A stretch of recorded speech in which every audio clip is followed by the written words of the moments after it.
Constitution of India. Part 1. The Union and its territory. Article 4. Laws made under Articles 2 and 3. To provide for the amendment of the first and the fourth schedules, and supplemental, incidental and consequential matters.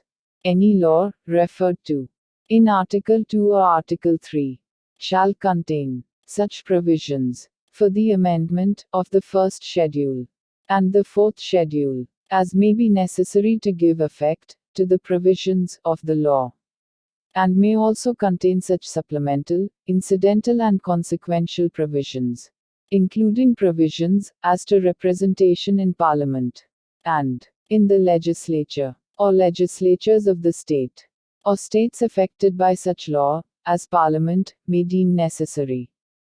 No such law as aforesaid shall be deemed to be an amendment of this Constitution for the purposes of Article 368.